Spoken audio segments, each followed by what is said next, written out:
Good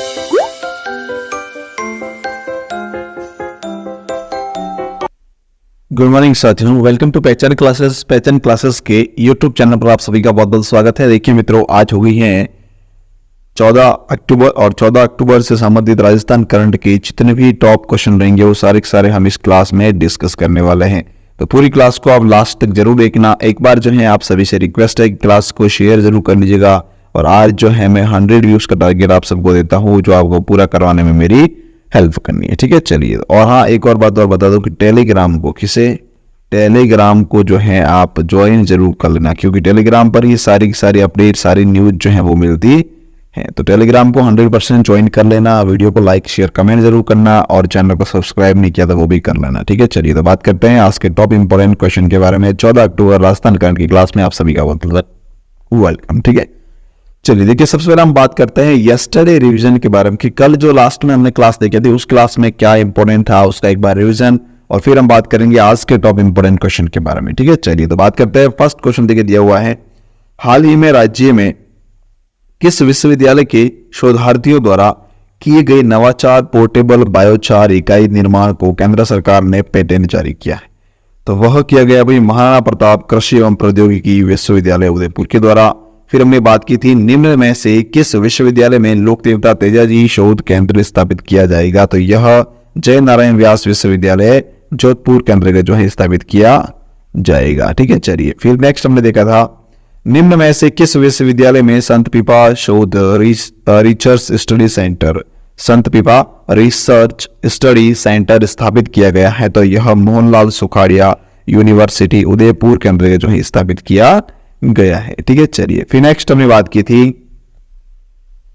5 दिवसीय राज्य स्तरीय जनजाति स्काउट गाइड महोत्सव का आयोजन कहां पर किया गया है? तो अभी जो है यह किया गया है उदयपुर के अंतर्गत।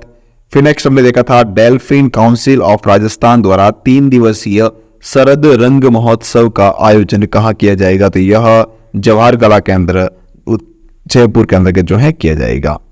फिर नेक्स्ट हमने बात की थी राजस्थान के किस शहर में विश्व स्तरीय सिंथेटिक एस्ट्रोटर्फ फुटबॉल मैदान बनाया जा रहा है? तो यह बनाया जा रहा है जयपुर के अंतर्गत। तो इस प्रकार का जो फुटबॉल मैदान बनाने वाला राजस्थान पहला बनने जा रहा है। ठीक है, चलिए। फिर नेक्स्ट देखिएगा, भारत निर्वाचन आयोग द्वारा राजस्थान विधानसभा के चुनाव कब करवाने की घोषणा की गई थी? पहले 23 तारीख बताई गई थी, लेकिन अभी जो है इसमें थोड़ा सा पोस्टपोन करके 25 नवंबर 2023 डिसाइड किया गया है। ठीक है, चलो। फिर देखिए नेक्स्ट क्वेश्चन हमने बात की थी हाल ही में उदयपुर शहर के महाराणा प्रताप कृषि एवं प्रौद्योगिकी विश्वविद्यालय के ने किस नाम पर संकर मक्का की नई किस्म जो है वो जारी की है? तो प्रताप संकर मक्का 6 इन्होंने जारी की है। ठीक है, चलिए। फिर नेक्स्ट है राजस्थान में चिकित्सा स्वास्थ्य मंत्री प्रसादी लाल मीणा ने आशा कार्यकर्ताओं हेतु कौन सा ऐप लॉन्च किया है? तो इनके लिए PCTS आशा ऐप लॉन्च किया है।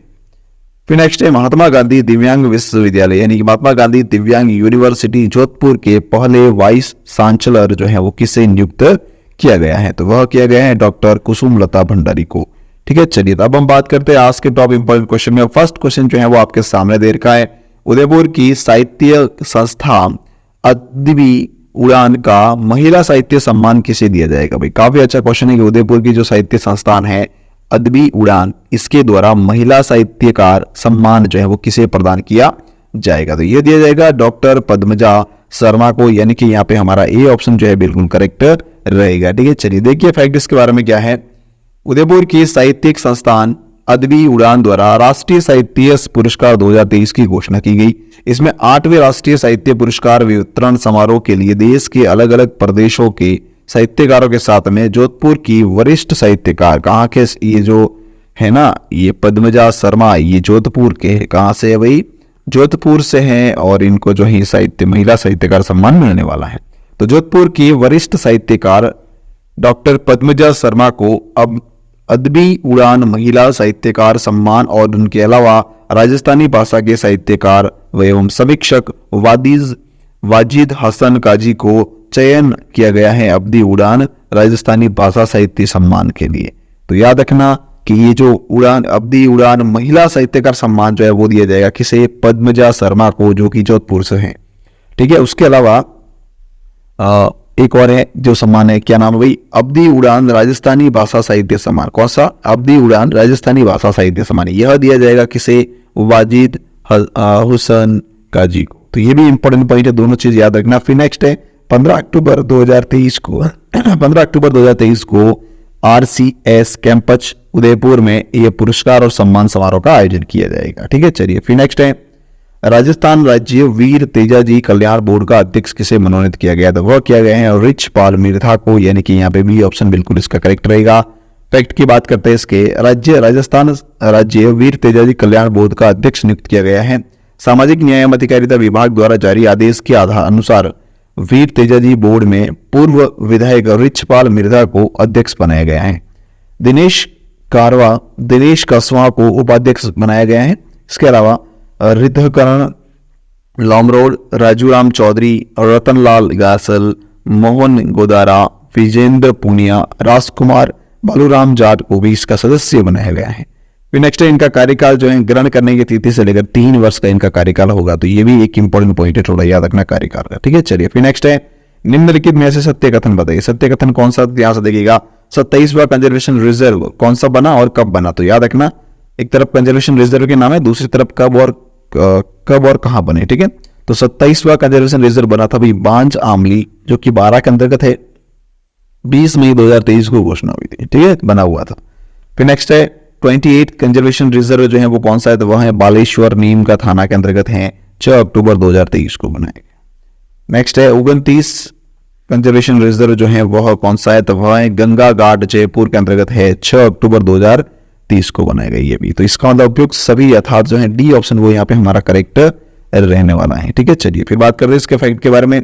तो देखिए कुछ कंजर्वेशन रिजर्व जो है आपके सामने देख लो एक बार, कौन कौन से कैसे बने हुए, पूरे तो नहीं है लेकिन देख लेते हैं 21 से 29 तक।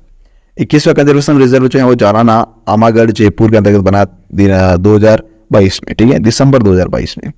फिर 22वां जो है वो बना है रामगढ़ कुंजी सुवास प्रदेश 12 के अंतर्गत मार्च 2023 में। 23वां अरवर गांव अजमेर के अंतर्गत बना है, जो मार्च 2023 में बनाया गया। 24वां कंजर्वेशन रिजर्व जो है सोरसन 12 के अंतर्गत बना 22 अप्रैल 2023 को। 25वां कंजर्वेशन रिजर्व हमीरगढ़ भीलवाड़ा में बना 22 अप्रैल 2023 को। 26वां कंजर्वेशन रिजर्व जो है वो खिंचन जोधपुर के अंतर्गत बना है 22 अप्रैल 2023 को। फिर नेक्स्ट है 27वां कंजर्वेशन रिजर्व बाज आमली है, जो कि कहाँ है? 20 मई 2023 को बनाए। 28वां कंजर्वेशन रिजर्व बालेश्वर नीम का थाना 6 अक्टूबर 2023 को। 29वां कंजर्वेशन रिजर्व गंगा घाटी जयपुर के अंतर्गत है 6 अक्टूबर 2023 को। ठीक है, चलिए फिर नेक्स्ट क्वेश्चन दे रखा है खेतों पर सोलर प्लांट लगवाकर सिंचाई के साथ अतिरिक्त बिजली ग्रिड को देने हेतु राज्य सरकार किसानों को कितने प्रतिशत सब्सिडी प्रदान करेगी? तो इसमें जो है वो 90% सब्सिडी दी जाएगी, यानी कि यहाँ पे ए ऑप्शन बिल्कुल सही रहेगा। ठीक है, चलिए फिर नेक्स्ट है अमेरिका की मशहूर ट्रेवलर मैगजीन कोडे नॉस्ट किसके द्वारा? कोडे नॉस्ट ने वर्ष 2023 के लिए रीडर्स चॉइस अवार्ड में प्रदेश की किस होटल को देश में प्रथम स्थान पर रखा गया है? कौन सा अवार्ड भाई? Readers choice award. इसके लिए जो है किसको देश में प्रथम स्थान पर रखा है?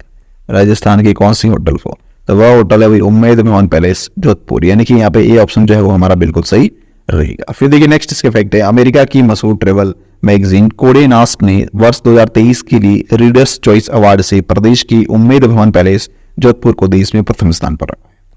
फिर नेक्स्ट है राज्य सरकार ने गोडावन क्लोजर की करीब 8,376 हेक्टेयर भूमि को वन विभाग को कहां पर जो है निःशुल्क आवंटित की है? तो वह की है डेजर्ट नेशनल पार्क जो जैसलमेर के अंतर्गत, यानी कि सी ऑप्शन यहाँ पे बिल्कुल करेक्ट रहेगा, डेजर्ट नेशनल पार्क जैसलमेर। फिर नेक्स्ट है राजस्थान की वोटों के आधार पर सबसे बड़ी विधानसभा कौन सी है? तो देखिए सबसे बड़ी और सबसे छोटी की बात करते हैं तो ये जो जोटवाड़ा जयपुर के अंतर्गत है ये सबसे बड़ी है। क्या है? सबसे बड़ी है।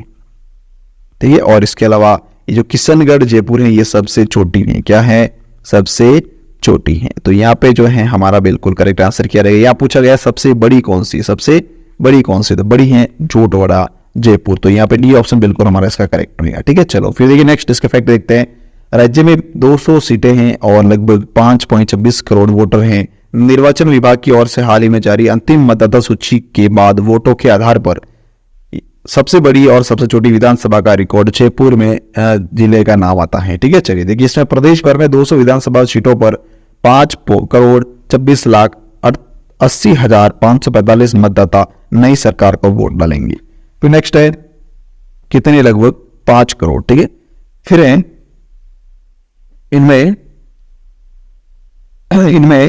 2.73 करोड़ पुरुष और इसके अलावा 2.51 करोड़ जो है महिला मतदाता हैं। ठीक है, चलिए फिर नेक्स्ट है मतदाताओं की संख्या के आधार पर जयपुर शहर की जोटवाड़ा विधानसभा प्रदेश में सबसे बड़ी है और किशनपोल जो है वो सबसे छोटी है। जोटवाड़ा विधानसभा सीट पर 4,20,712 मतदाता हैं, जिसमें से 2,01,992 महिलाएं हैं, उसके अलावा 2.18 लाख से ज्यादा पुरुष मतदाता हैं। फिर नेक्स्ट है गत 2018 की विधानसभा चुनाव के बाद में यहां पर सबसे ज्यादा मतदाताओं की संख्या बढ़ी है। उसके अलावा इस प्रकार प्रदेश की सबसे छोटी किशनपोल विधानसभा यहां पर 1,91,564 मतदाता है। इसमें गत विधानसभा चुनाव के बाद में 5 साल में लगभग 6,000 मतदाता कम हुए। जयपुर की 4 दीवारी का आधा हिस्सा किशनपोल क्षेत्र में आता है। यहाँ महिला मतदाताओं की संख्या जो है लगभग 1 लाख से कम। ठीक है, चलो फिर नेक्स्ट है बगरू सांगानेर विद्याधर नगर की टॉप पर मतों के आधार पर जयपुर की विधानसभा बगरू दूसरे स्थान पर, उसके अलावा सांगानेर जो है वो तीसरे और विद्याधर जो है चौथे स्थान पर है। 5वें नंबर पर जोधपुर की लूणी विधानसभा आती है। उसके अलावा किसी प्रकार किशनपोल के अलावा जोधपुर दूसरे ऐसी विधानसभा है जहां मतदाताओं की संख्या लगभग 2 लाख से भी कम है। चलिए फिर नेक्स्ट क्वेश्चन लिखा है, क्वेश्चन नंबर 8 है राज्य मुख्य निर्वाचन अधिकारी ने आदर्श आचार संहिता MCC के उल्लंघन पर प्रभावी कार्यवाही हेतु किस ऐप के प्रयोग को अनुमति प्रदान की है? तो वह है सी विजन ऐप। कौन सा? सी विजन ऐप, यानी कि यहाँ पे बी ऑप्शन जो है वो हमारा करेक्ट रहेगा। फैक्ट देखते हैं इसमें। नेक्स्ट क्वेश्चन है विश्व प्रसिद्ध मुख्य रामलीला कहां पर की प्रसिद्ध है? काफी अच्छा क्वेश्चन है, ये इंपोर्टेंट है, याद रखना। अभी हाल ही में जो आयोजित होने वाला है, विश्व प्रसिद्ध मुख्य रामलीला कहां की प्रसिद्ध है? तो यह बिछाऊ चुनचुनू की प्रसिद्ध है। बिछाऊ चुनचुनू, यानी कि बी ऑप्शन बिल्कुल इसका सही रहेगा। फैक्ट देखिए इसके बारे में। बिसाऊ कस्बे की विश्व प्रसिद्ध मुख्य रामलीला की तैयारियां जोरों पर हैं। इसमें इस अनूठी रामलीला का मंचन जो है इस बार 15 अक्टूबर को होने वाला है। कब होगा? 15 अक्टूबर को जो इसका मंचन होने वाला है। फिर नेक्स्ट है रामलीला मंचन के दौरान सभी पात्र इशारों में संवाद करते हैं। इसके अलावा रामलीला को देखने बड़ी संख्या में प्रवासी भी वहां पहुंचते हैं।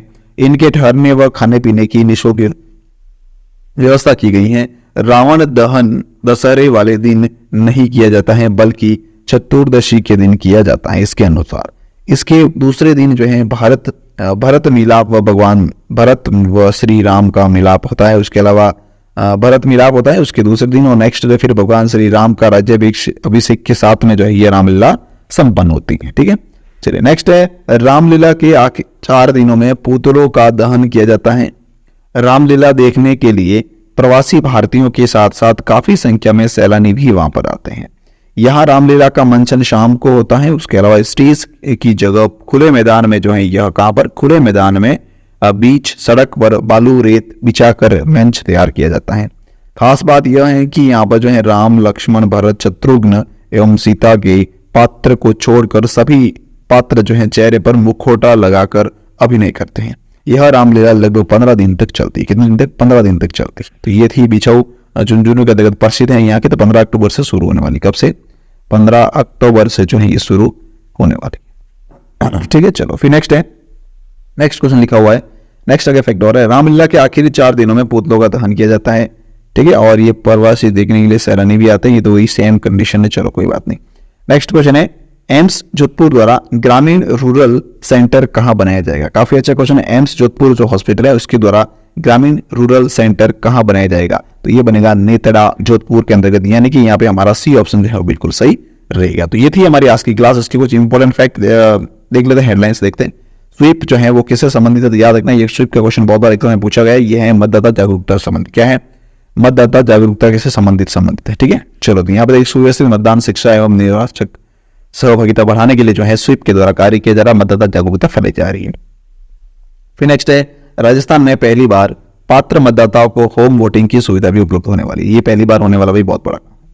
लगभग जो है 18.5 लाख यानी कि 80 वर्ष से अधिक आयु वर्ग के वरिष्ठ नागरिकों और दिव्यांगों को इसका लाभ मिलने वाला है। ठीक है, तो ये भी एक इंपॉर्टेंट बड़ा पॉइंट है। चलो नेक्स्ट है, इसकी पीडीएफ जो है आपको टेलीग्राम पर अवेलेबल हो जाएगी। टेलीग्राम का लिंक वीडियो के डिस्क्रिप्शन दिया हुआ, टेलीग्राम को ज्वाइन जरूर कर लेना क्योंकि सारे अपडेट जो है टेलीग्राम पर ही मिलते हैं। ठीक है, चलिए अगर आपने यूट्यूब चैनल पहचान क्लासेस को अब तक सब्सक्राइब नहीं हो, सब्सक्राइब कर लेना, वीडियो को लाइक शेयर और कमेंट करते रहिएगा, टेलीग्राम को ज्वाइन जरूर कर लेना। ठीक है, और हाँ 100 व्यूज का जो टारगेट है वो आपको पूरा करवाना है। ठीक है, चलिए थैंक यू सो मच पूरी क्लास देखने के लिए, आपका बहुत बहुत धन्यवाद।